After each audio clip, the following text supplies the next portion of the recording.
Assalamualaikum warahmatullahi wabarakatuh. Terima kasih atas waktu dan kesempatan yang telah diberikan. Di sini saya dari kelompok 5 atas nama Irfan Makatita NIM 2019-43004 akan menjelaskan materi pembahasan kelompok kami, yaitu strategi pembelajaran berbasis project atau project basic learning. Ya, sebelum itu kita ketahui dulu apa itu strategi pembelajaran. Strategi pembelajaran adalah suatu kegiatan pembelajaran yang harus dikerjakan guru dan siswa agar tujuan pembelajaran dapat dicapai secara efektif dan efisien. Dalam strategi pembelajaran terkandung makna perencanaan. Artinya bahwa strategi pada dasarnya masih bersifat konseptual. Dilihat dari strateginya, pembelajaran dapat dikelompokkan ke dalam dua bagian pula, yaitu yang pertama exposition discover learning dan group individual learning. Ditinjau dari cara penyajian dan cara pengolahannya, strategi pembelajaran dapat dibedakan antara strategi pembelajaran induktif dan strategi pembelajaran deduktif. B. Pengertian pembelajaran berbasis proyek atau project basic learning. Project basic learning adalah model atau metode belajar yang menggunakan masalah sebagai langkah awal dalam mengumpulkan dan mengintegrasikan pengetahuan baru berdasarkan pengalamannya dalam beraktivitas secara nyata. Pembelajaran berbasis proyek dirancang untuk digunakan pada permasalahan kompleks yang diperlukan peserta didik dalam melakukan investigasi dan memahaminya. Yang kedua adalah project basic learning adalah metode pembelajaran yang menggunakan proyek atau kegiatan sebagai media. Peserta didik melakukan eksplorasi, penilaian, interpretasi, sintesis, dan informasi untuk menghasilkan berbagai bentuk hasil belajar.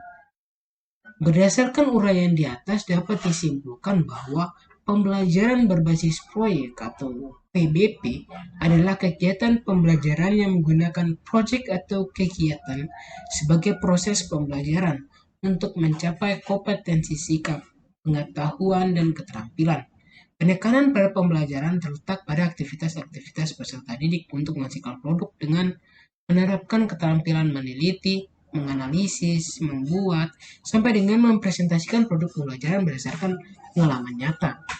Produk yang dimaksud adalah hasil proyek dalam bentuk desain, skema, karya tulis, karya seni, karya teknologi atau prakarya, dan lain-lain. Pendekatan ini memperkenankan peserta didik untuk bekerja secara mandiri maupun kelompok dalam menghasilkan produk nyata. Adapun pembelajaran berbasis proyek memiliki karakteristik sebagai berikut. Yang pertama, peserta didik membuat keputusan tentang sebuah kerangka kerja. Kedua, adanya permasalahan atau tantangan yang diajukan kepada peserta didik. Yang ketiga, peserta didik mendesain untuk menentukan solusi atas permasalahan atau tantangan yang diajukan. Keempat, peserta didik secara kolaboratif bertanggung jawab untuk mengakses dan mengolah informasi untuk memecahkan permasalahan. Kelima, proses evaluasi dijalankan secara kontinu. Keenam, peserta didik secara berkala melakukan refleksi atau aktivitas yang sudah dijalankan. Ketujuh, produk akhir aktivitas belajar akan dievaluasi secara kualitatif. Dan ke-8, situasi pembelajaran sangat toleran terhadap kesalahan dan perubahan. Peran instruktur atau guru dalam pembelajaran berbasis proyek sebaiknya sebagai fasilitator, pelatih, penasehat, dan perantara untuk mendapatkan hasil yang optimal sesuai dengan daya imajinasi, kreasi, dan inovasi dari siswa. Adapun beberapa hambatan dalam implementasi metode pembelajaran berbasis proyek antara lain berikut ini. Yang pertama, itu pembelajaran berbasis proyek memerlukan banyak waktu yang harus disediakan untuk menyelesaikan permasalahan yang kompleks. 2. Banyak orang tua peserta didik yang merasa dirugikan karena menambah biaya untuk memasuki sistem terbaru. Ketiga, banyak instruktur merasa nyaman dengan kelas tradisional, di mana instruktur memegang peran utama di kelas. Ini merupakan suatu transisi yang sulit, terutama bagi instruktur yang kurang dan tidak menguasai teknologi. Yang keempat yaitu banyaknya peralatan yang harus disediakan sehingga kebutuhan listrik bertambah. Untuk disarankan menggunakan tim teaching dalam proses pembelajaran dan akan lebih menarik jika suasana ruang belajar tidak monoton. Beberapa contoh perubahan layout ruang kelas seperti discussion group, lab table, dan circle. Kelebihan dan kekurangan pembelajaran berbasis proyek.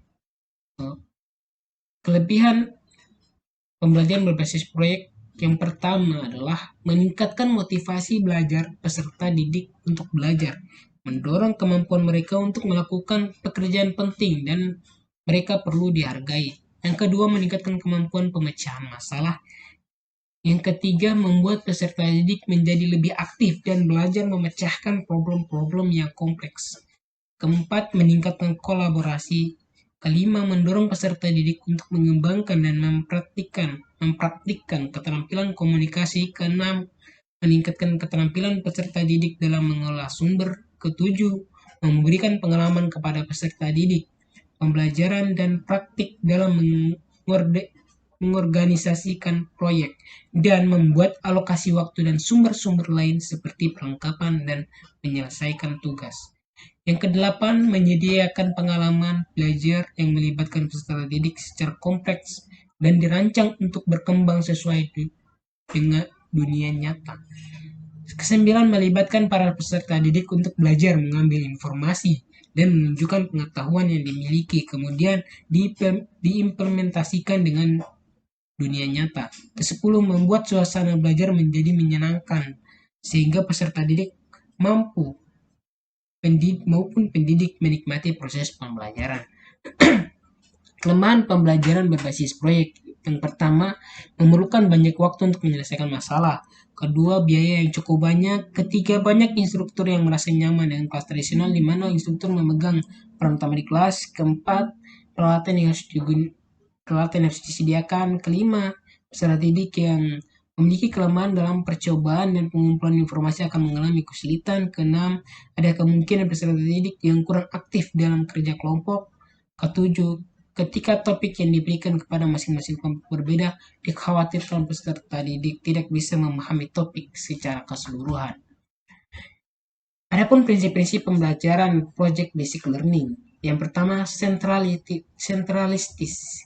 Itu model pembelajaran ini merupakan pusat dari strategi pembelajaran, karena siswa mempelajari konsep utama dari suatu pengetahuan melalui kerja proyek. Pekerjaan proyek merupakan pusat dari kegiatan pembelajaran yang dilakukan oleh siswa di kelas.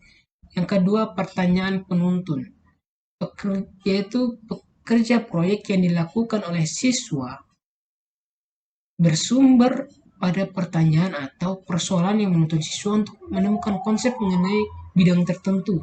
Dalam hal ini, aktivitas bekerja menjadi motivasi eksternal yang dapat membangkitkan motivasi internal pada diri siswa untuk membangun kemandirian dalam menyelesaikan tugas.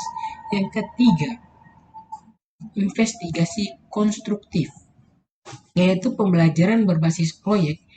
Terjadi proses investigasi yang dilakukan oleh siswa untuk merumuskan pengetahuan yang dibutuhkan untuk mengerjakan proyek.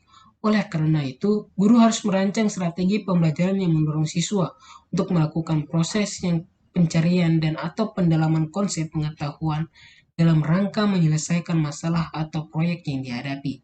Yang keempat, otonomi, yaitu pembelajaran berbasis proyek. Siswa diberi kebebasan atau otonomi untuk menentukan target sendiri dan bertanggung jawab terhadap apa yang dikerjakan.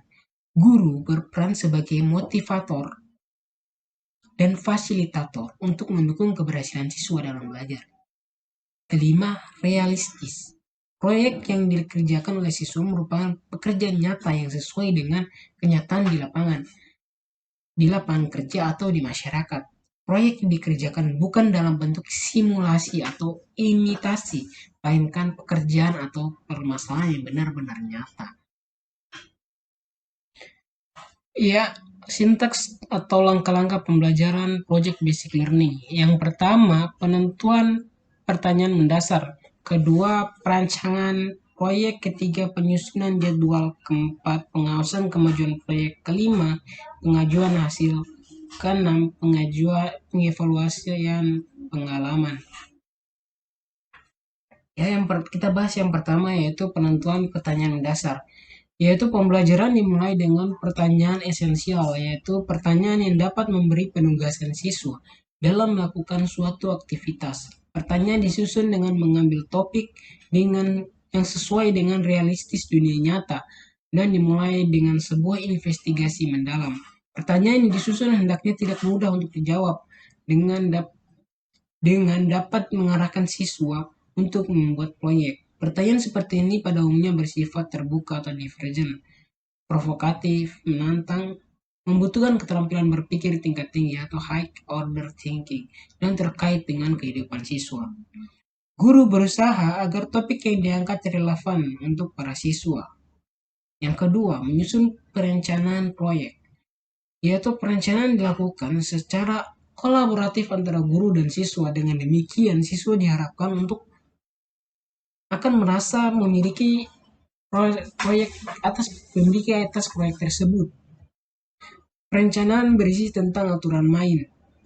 Pemilihan kegiatan dapat mendukung dalam menjawab pertanyaan penting dengan cara mengintegrasikan berbagai materi yang mungkin serta mengetahui alat dan bahan yang dapat diakses untuk memenuhi penyelesaian proyek. Yang ketiga, menyusun jadwal. Guru dan siswa secara kolaboratif menyusun jadwal kegiatan dan menyelesaikan proyek.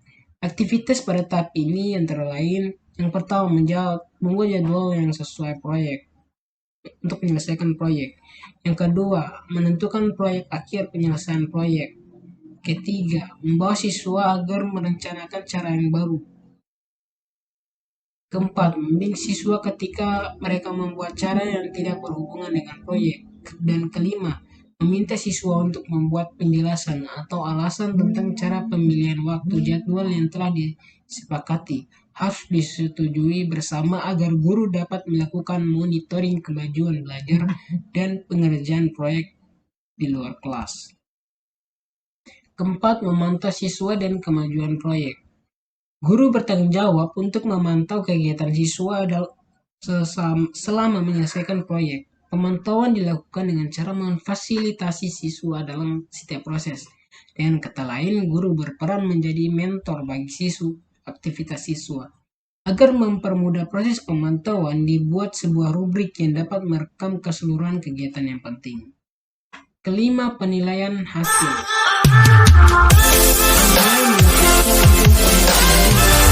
Mengukur ketercapaian standar kompetensi, berperan dalam mengevaluasi kemajuan masing-masing siswa, memberi umpan balik tentang tingkat pemahaman yang sudah dicapai siswa, membantu guru dalam menyusun strategi pembelajaran berikutnya.